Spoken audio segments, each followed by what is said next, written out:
कर्म और भोग कैसे भोगते हैं, केटी बचन में आपका स्वागत है। एक गांव में एक किसान रहता था। उसके परिवार में उसकी पत्नी और एक लड़का था। कुछ सालों के बाद पत्नी की मृत्यु हो गई। उस समय लड़के की उम्र मात्र 10 साल की थी। किसान ने दूसरी शादी कर ली। उस दूसरी पत्नी से भी किसान को एक पुत्र प्राप्त हुआ।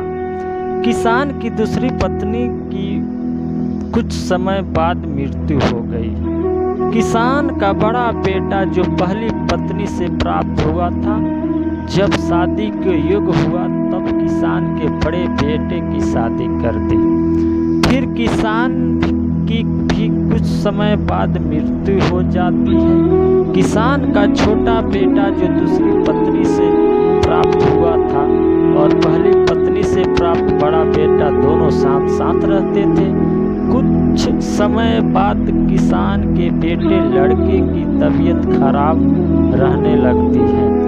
बड़े भाई ने कुछ आसपास के वैद्यों से इलाज कराया पर कोई राहत नहीं मिली। छोटे भाई के दिन व दिन तबीयत बिगड़ती जा रही थी और बहुत खर्च भी हो रहा था।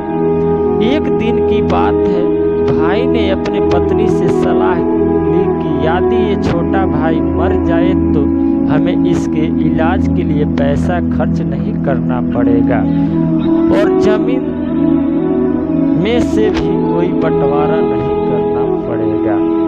तब उसकी पत्नी ने कहा कि क्यों न किसी वैद्य से बात करके इससे जहर दे देंगे, किसी को पता भी नहीं चलेगा और कोई शक भी नहीं करेगा।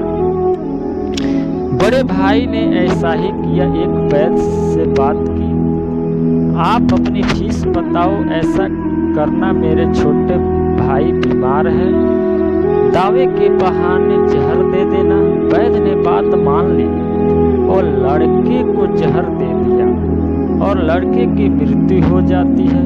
उसके भाई भाभी खुशी मनाई और रास्ते का कांटा निकल गया। अब सारी संपत्ति अपनी हो गई। उनका अंतिम संस्कार कर दिया।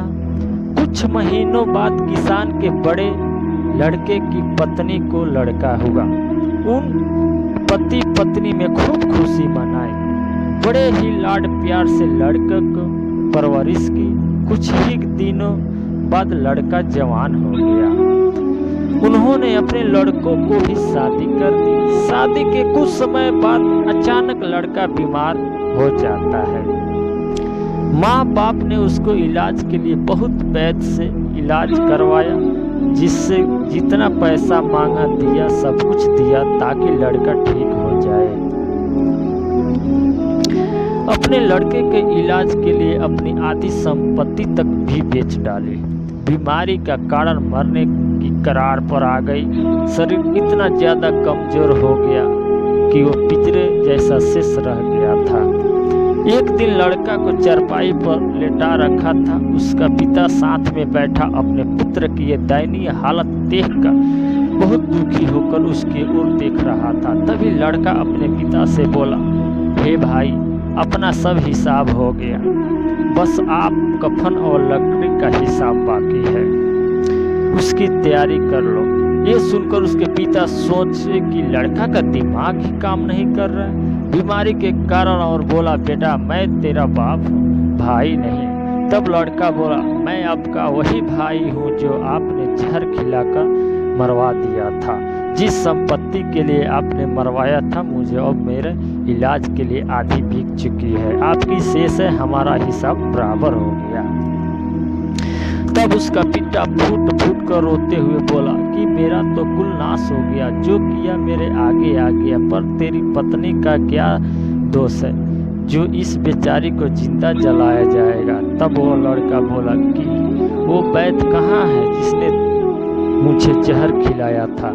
तब उसके पिता ने कहा कि आपकी मृत्यु के 3 साल बाद वो भी मर गया। तब लड़का कहा कि वो वही दुष्ट वैद्य आज मेरी पत्नी के रूप में है, मेरे मरने पर उससे जिंदा जलाया जाएगा। हमारा जीवन जो उतार चढ़ाव से भरा है उसके पीछे हमारे अपने ही कर्म होते हैं। हम जैसे बोएंगे वैसे ही काटेंगे। कर्म करो तो फल मिलता है, आज नहीं तो कल मिलता है। जितना गहरा अधिक हो कुआं उतना मीठा जल मिलता है। जीवन के हर कठिन प्रश्न का जीवन से ही हल होता है। चलिए दोस्तों, वीडियो को यहीं समाप्त करते हैं। मिलते हैं नेक्स्ट वीडियो में। तब तक के लिए जय हिंद, जय भारत।